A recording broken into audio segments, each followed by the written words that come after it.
আসসালামু আলাইকুম। সবাই কেমন আছেন? আলহামদুলিল্লাহ, আমি ভালো আছি। আমি কয়েকদিন আগে পাটিসাপটা পিঠা বানিয়েছিলাম। তো অল্প অল্প ক্লিপ শেয়ার করেছিলাম, কিন্তু পুরো ভিডিওটা শেয়ার করা হয়নি।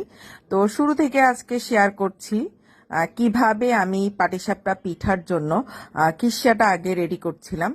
তো খিস্সা বানানোর জন্য খেজুরের গুড়, দুধ এবং নারিকেল, আর সাথে অল্প একটু চাউলের গুঁড়ো নিয়ে নিয়েছিলাম।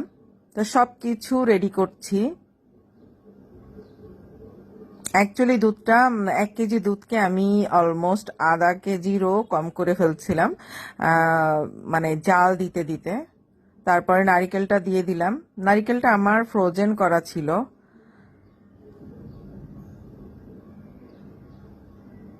তারপরে সাথে আমি একটু চাউলের গুঁড়ো দিয়ে দিলাম একটু ঘন হওয়ার জন্য, কারণ পাটিসাপটা পিঠার ভিতরে এটা যাবে পুরটা।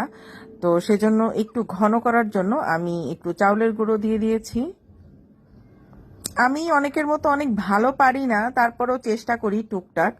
আগে আরো বেশি করতাম, অনেক পিঠা বানাতাম, কিন্তু এখন অনেক কম বানাই। তারপরেও এবার আমি অনেক চেষ্টা করেছি, সবকিছুই একটু একটু বাচ্চাদেরকে খাওয়ানোর চেষ্টা করেছি। অ্যাকচুয়ালি আমি বাসা থেকে কোথাও বের হই না। তো চেষ্টা করি বাসার মধ্যে যেহেতু থাকি, কোথাও বেড়াতে যাই না। তো বাচ্চারা যেন সব কিছুই খেতে পারে, সেটাই আর কি চেষ্টা থাকে। তো তারপরে আমি এখন শুরু করে দিলাম। আগেই আমার পাটিসাপটার গোলাটা করানো ছিল। গোলাটা করেছি আমি একটু দুধ, একটু লবণ, অল্প একটু চিনি দিয়ে আর ময়দা দিয়ে আমি গোলাটা করে রেখেছিলাম। তো আমি এত গোল করতে পারি না, তারপরেও চেষ্টা করি।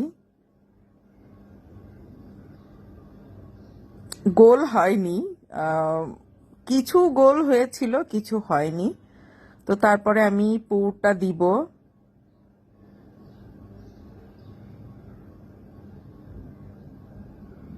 দেখতে যেমনই হোক না কেন, আমি পিঠা বানালে না খুব ভালো হয়, মাশাল্লাহ, আলহামদুলিল্লাহ। খেতেও খুব ভালো লাগে। দেখতে হয়তো বা খুব একটা সুন্দর হয় না, কিন্তু খেতে ভালো লাগে।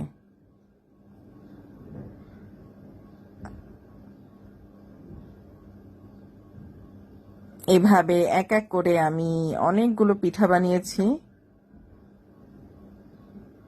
অ্যাকচুয়ালি পিঠাগুলো বাচ্চারা খুবই পছন্দ করে, বিশেষ করে নারিকেলের পুলিটা, পাটিসাপটাটা, এই দুটো পিঠা খুবই পছন্দ করে।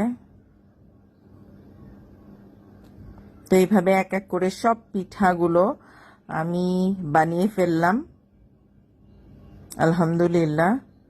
তারপরে এই যে কিছু পিঠা একটা প্লেটে রাখলাম আর কি, ভিডিওটা করার জন্য।